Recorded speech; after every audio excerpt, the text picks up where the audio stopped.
Hey everybody, this is Jim, the Tabletop Engineer, and welcome to my new campaign. I am playing a game of Stargrave. This is a custom campaign that I'm creating. You can follow along, but I actually am hoping that you'll play along because I'm going to make the rules for my solo campaign. There are some homebrew rules.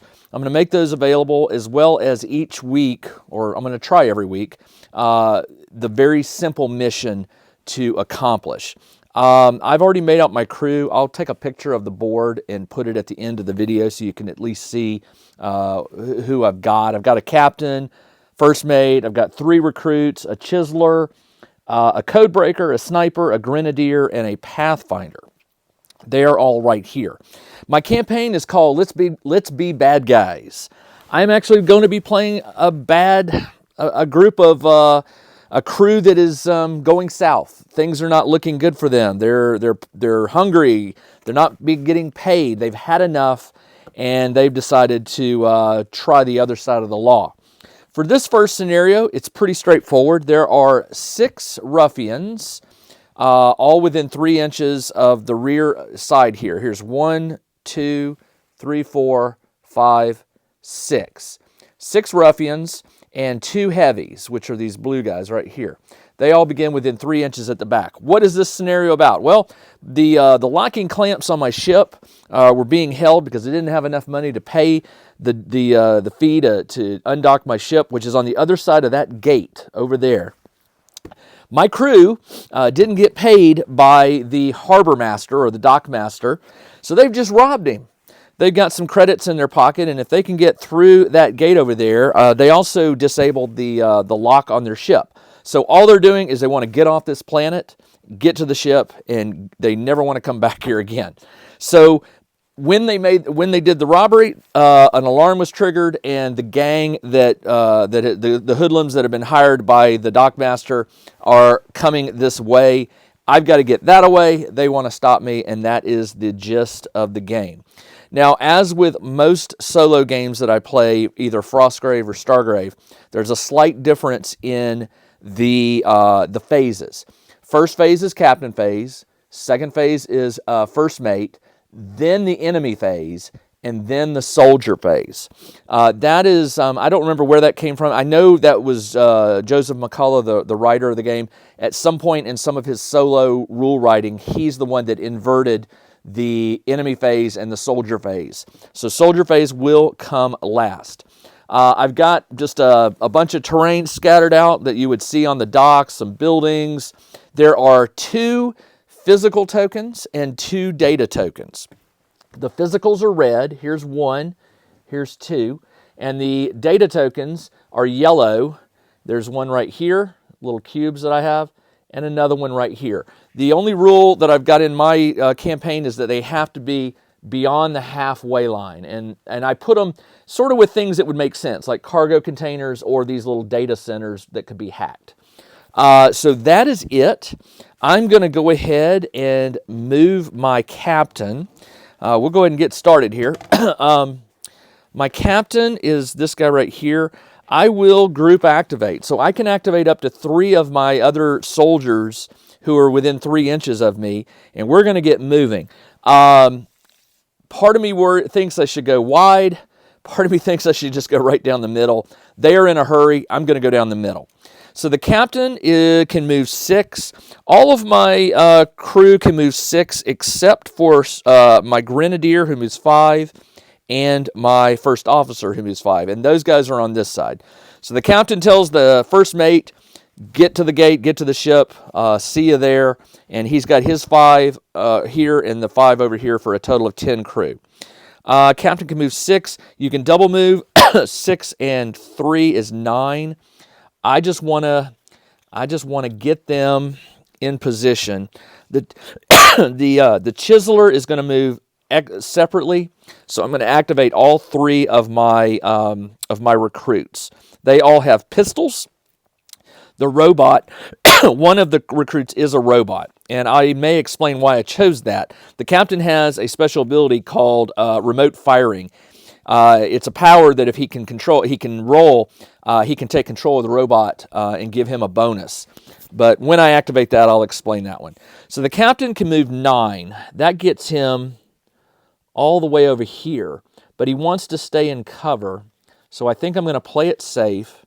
And I'm just going to move 6 up here.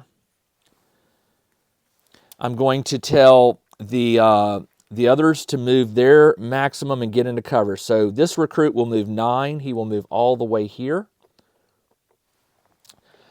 She can move 9. She will be right behind him. And the robot will go wide to stay with the captain. That is 4. And then 5 would get him up into here. The captain did 1 move, so he can use a power. I am going to use, this is always the tricky part. The powers are so good. I mean, most of the powers that the captains and the first mate have are really good. Coordinated fire, if I cast that, I can give +1 shoot to any of my guys for the remainder of the game. My captain's already at +3, so I think what I'm going to do is give one of the recruits. I'm going to give him 1. Do I want to do that? I don't know. That is a very tricky question. Let me think. Do I want to do that? Got to get some dice, by the way. This is the... Okay, so I think what I'm going to do is I am going to cast it on one of the far guys so that they have better chances of surviving. What I'm looking for right now, unfortunately I can't find it, is a D20. You would think I would have those just laying around. I know where it is. D20s. All right. I need to roll a... It is, what did I say? Coordinated fire. It's a roll of 10 and no strain. So I rolled a 2, so I did fail. You don't take any damage. Unlike Frostgrave, you don't take damage, I believe, when you do a power. Let me see. Let me double check that.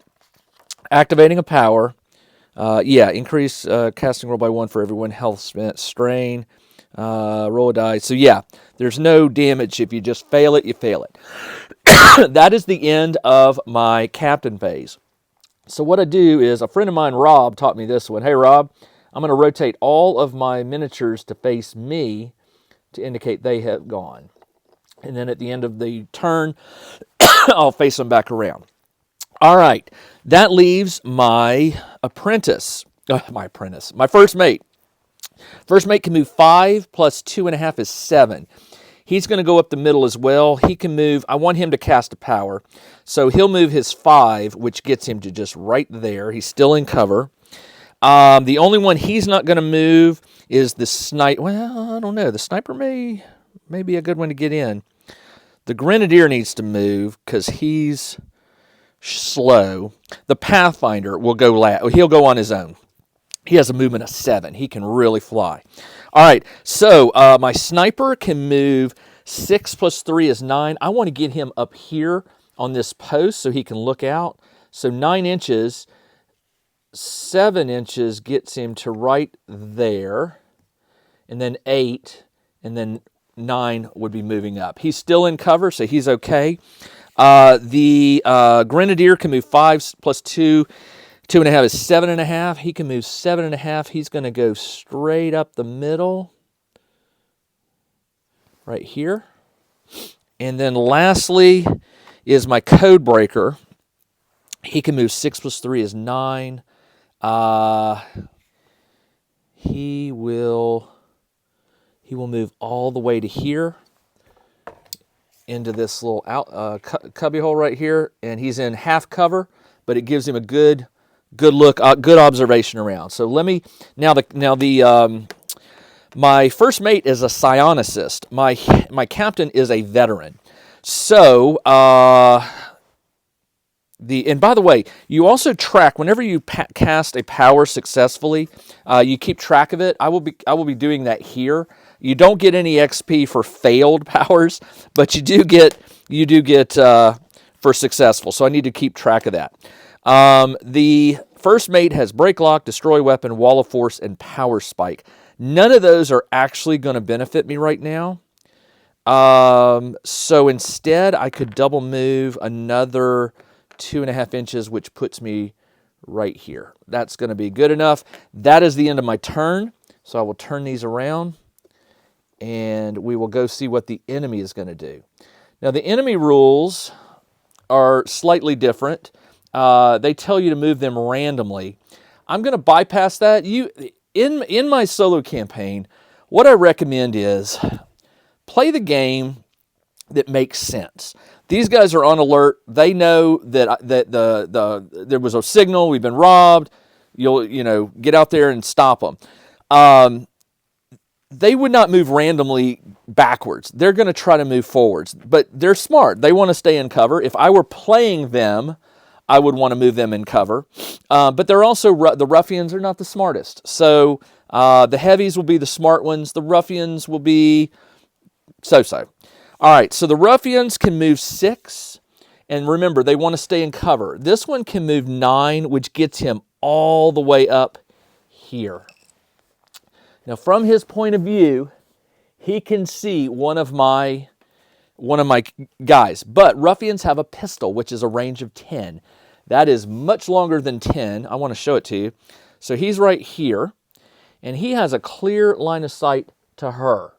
But again, 10 inches, not enough range. But he can radio the others that he sees an enemy on this side. So I'll play it as if these two have received that information and will know it. This one right here, there's not enough room to stack them, so he'll just come around the corner. He can move 7. He can move to right there would be 4. 3, and then he can move 5 more, which gets him almost up to the corner. He won't go all the way around, and he can actually see my grenadier, half of him, but he's got a pistol as well, so he does not have a shot. Let's come over here to these two ruffians. They know where we are, so they're going to do their full move as far as they can. She's going to go wide, or this one right here will go, 6 to right there, and then 3 more puts him up here. He's radioed. There's nothing down here. This one will go to cover 6, and then she can see my chiseler way down there, but she's got a pistol, so she is not in range. She doesn't know what he's got, so I would move her into cover so that he cannot take a shot. The last two are guarding the entryway here, but they can move a full 9 and get up behind here, so they will do that. That one will go there. This one can come around and get behind cover down in here. There's some equipment down in there. And that leaves my 2 heavies. The heavies are going to want to get up high on this bridge so that they can look down. And the good news for me is even if they get up there, they're not really seeing much. But this one, when he climbs up, he can see my code breaker, half of him, right there. And I would take a shot. So the way this works is, the heavy is a +2 shoot. The armor of the codebreaker is 10, but the codebreaker is a +3 fight. So let's roll for the heavy. We roll a 12 plus 2 is a 14. He rolls at +3, 14. I rolled a 12. 12 plus 3 is 15. So the shot goes right by his head, alerts him that we have somebody up high. He radios to the crew that they have somebody up top. This one right here, when he climbs up, he can also see the exact same guy. So he will take a shot. He is rolling +2. I rolled a 17. Ooh. My guy is +3, and I rolled an 8. 17 minus his armor of 10 leaves 7 points. He has a health of 14. He is now down to 7. And because he took more than 4, or is it 5? 5 points of damage, there's a rule in Stargrave about being stunned. Let me find that rule real quick. Anytime you take a certain damage, you risk it. Damage, stun. When a figure takes 4 or more points, which he did, you are stunned. A stun figure gets +2 to all fight rolls, and they are seeking cover. So basically, he just ducks down. The next time this figure activates, you can remove the stun token. Mark the figure as stunned. Since a stun figure is devoting all its effort, it receives +2 against shooting attacks. The next time this figure activates. So he's stunned, but on his next activation, he'll be able to stand up. But there's another, I think there was another thing. No, he's not wounded, so he hasn't been reduced to 4 health or less. When he's stunned, he's +2, and you only get 1 action. So about the only thing he can do when he stands up is he can move or shoot. He's probably going to move. I would move him well into cover. All right, that is it for the enemy phase. We go back to my soldier phase now, and I have 2 soldiers. The Chiseler.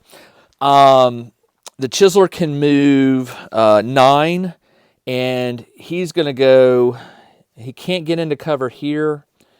Darn it. He's not. He's going to be out in the open, and I don't like that. So he's going to stay in cover. He's just going to move up a little bit and stay put. He's got a pistol, so he has no range. My Pathfinder can move 7. Now, if the Pathfinder moves over just a little bit, now he has a range of 24. You know what I didn't think about? The range. That was within range. It was 23 inches. All right, so he would have to move all the way up here to take a shot. But he'll have to double move to do that. Is that right? 7 inches. 7. Come on, where is 7? I don't like this. 5, 6, 7. There we go. All right, so 7 inches puts him right there. He could shoot. I'm going to do it. I'm going to take my Pathfinder up here. He'll get 1 shot. He has +3 to shoot. I rolled a 16. 16 plus 3 is 19. That is a heavy. He has +2 to fight. So I rolled a 19, and it rolls a 2. Plus 2 is 4. A 19 versus his armor of 11 is 8 damage. He has 12 health. He is down to 4 health. So I'm going to put a 4 on him with a red die to indicate he is wounded. He is also stunned and down to 4 health. All right. That was good. That is the end of the turn. Now, if you download in the video description, I have a link where you can download a sheet that contains my homebrew solo campaign rules. Because I'm doing an urban fight, there will not be random encounters, like random creatures. This is like a civilized area. So it's just us versus them. If this were in the wilderness, my rules will tell you how to handle that. There are some random creature rules, and it will happen every turn. Not just if you pick up a token or something like that. All right, so we go now to my captain phase. The captain is here. He's only got 1. Actually, this guy is within 3 now, isn't he? Yes, he is. I can group activate with the Chiseler, the robot, and the captain. I know that this guy took a cheap shot at me. The captain has a grenade launcher. I love giving my captain grenade launchers. I want him close. I'm going to boot him all the way up 9 inches, which puts him there, puts him behind this big thing here. He's not going to get to use a power, but that's okay. I forgot to turn all these guys around to know who I've activated. So he activated, and then the rest of my guys will activate in a moment. All right, so the robot can move 9, which would get him over here by the stairs. He will move behind these stairs, and he's good to go. And the Chiseler, the captain sees a data cube here. Unfortunately, the Chiseler is only good for picking physical, which is the cargo crates. The captain did not see that one. He does see this one. Can I see that one from the captain's point of view? When the captain was running over, when he got here, he would have seen it. So he tells the Chiseler, if you got a moment, we got a crate over here that looks the lock looks a little iffy. So I'm going to send the Chiseler that way. Now, if he moves 9, he will be in the open. I don't like that. I'm going to move him up and behind this piece of equipment here for cover, and he's going to turn, and he is done, done, and done. And that is it for the captain phase. The first mate, I can group activate these 3. So I will tell my code breaker, stop napping. He will stand up. He gets 1 action. He just took a pretty hard hit. Wow. He's down to 7 health. I want to make sure he survives this because he's pretty expensive to recruit again if you have to get a new one. He can move 6, so I want him into cover. If he gets up here, he can get here and he will be... no, he won't. No, he will not. If he gets up on this platform, that one can see him over there. So instead, I'm going to send him around. He can go 4, and then what did I say? 6 plus 3 is 9. He can go 5 more, which puts him right here. He looks around the corner. He doesn't see anybody, so he's just going to watch this corner. He radios that he sees nobody. Nope. He doesn't see anybody on this wing. He doesn't know about that guy right there. The only way he would know is if he moved out here, but if he did, he's in the open, and that guy might be able to rush and take a shot, so I'm not going to do that. So he is done. The first mate tells Red, who just took a great shot at, that's the Pathfinder. I want to get him in a better position. He's going to move all the way up here behind the stairs into cover, so he has got full cover. And then my my first mate will move...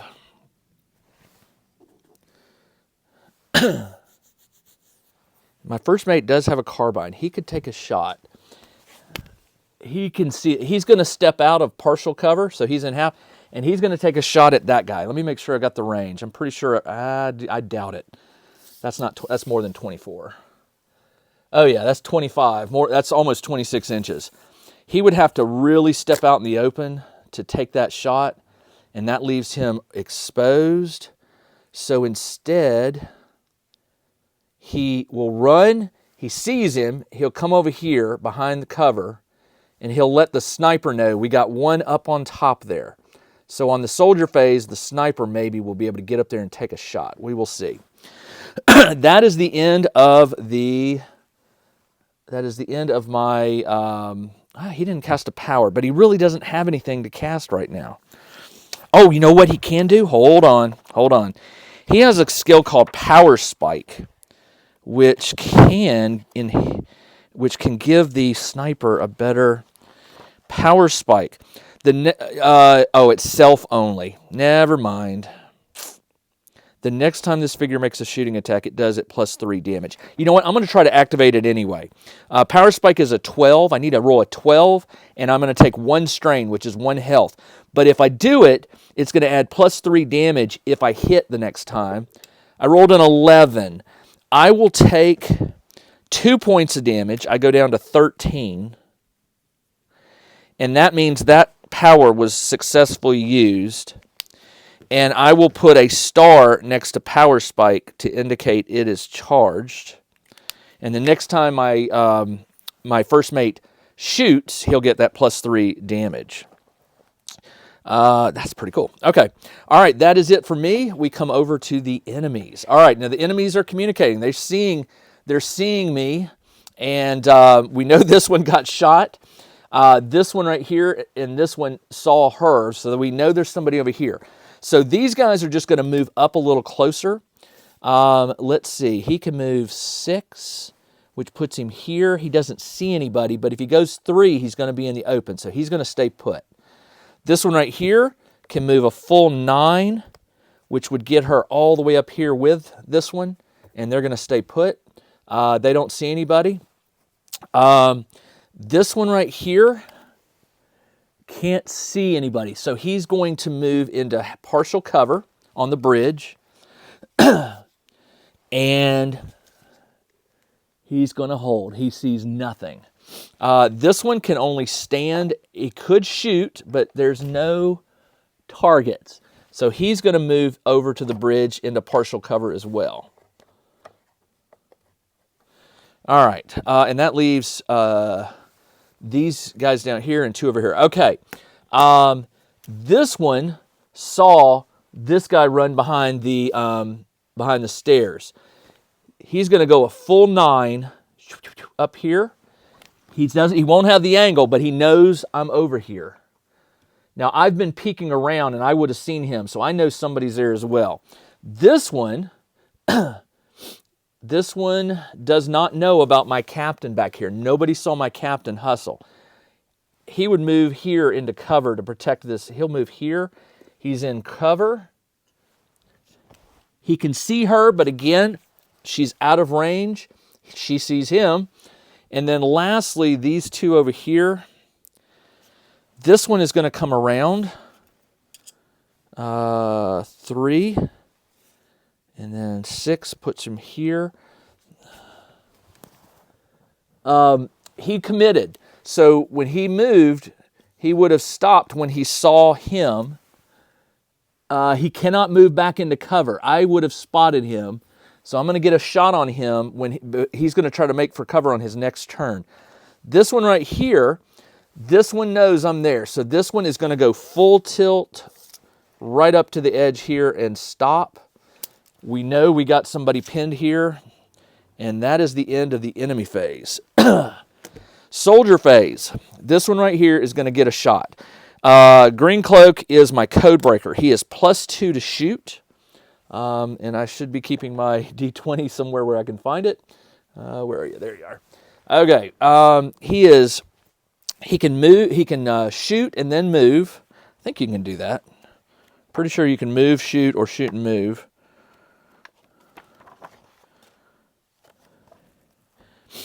Anytime a figure takes 2 or more actions, one of those must be a move. The first time a figure moves, it may move up to... movement does not have to be in a straight line. Yeah, I can shoot and then move. When a figure takes 2 or more actions, one must be movement. Doesn't say it has to be the first one. I'm going to shoot, and then I'm going to move. So let's see. He is +2. No, yeah, +2. I rolled a 17. +2 is 19. That is a ruffian. He is +2 fight. 19 versus 5. 19 minus 9 armor is 10. He has 10 health. And a ruffian is defeated. He radios in, took one out, and excellent. That was good. Okay. My other soldier that didn't move is my... these didn't move. I've got my grenadier and these two. All right, she sees him, but she doesn't realize that he's out of range with a pistol. She is going to... move between, and when she gets up here, she spots him. He is in half cover. So, is that 10 inches? It's probably not. She will have to move down into cover, and she is still in cover. He's not. Now he's not. Yeah, and she's 9 inches. She will shoot him. She is +2. I rolled an 8. A 10 is not going to get through. Well, a 10 might. His is a 10 plus 2. It's 12. They tie. So she does not hit him. Shoot. She radios to this one. I got one. He comes out. He'll jump down, and he'll have to move up 1 inch. Yeah, that's 6. Okay, so he can do it too. So he's going to get one more shot. He's +2. I rolled a 9. 11. This one rolls an 8. So I do beat it. 11 minus 9 is 2 damage. He takes 2 damage, and he's got 12 health. So he's down to 10. So he took 2 damage, and I use a green die to indicate that. 2 damage. And that is the end of... Nope, the Grenadier. The Grenadier... This guy knows there's somebody there, but if I grenade that, I'm going to destroy that data loot. So instead, I am going to just sneak up here and peer around this corner and guard it. I'm guarding this alley right here. And that is going to be the end of the turn. All right, I try to keep these videos at 30 minutes, so I will be back next week and I'll pick up right where I left off. Until then, this is Jim the Tabletop Engineer. Thanks for joining me on this new campaign of Stargrave. Check the video description below for links to download my sheets and my mission, and I'll see you in a week. Everybody, take care.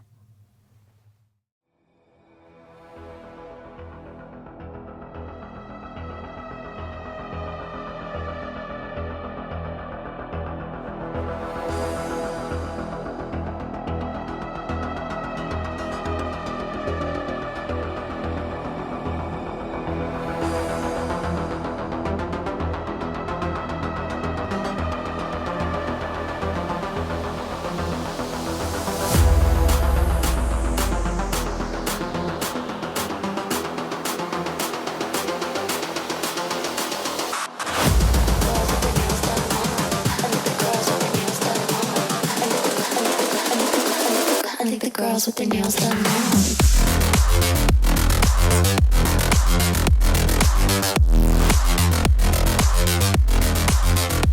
Girls with their nails done. I think the girls with their nails done. Check out the new RPG and Wargame newsletter. Each week, the Tabletop Engineer shares news, products, Kickstarters, and much more related to the gaming hobby. It's free to subscribe, so check out the link in the video description below to sign up.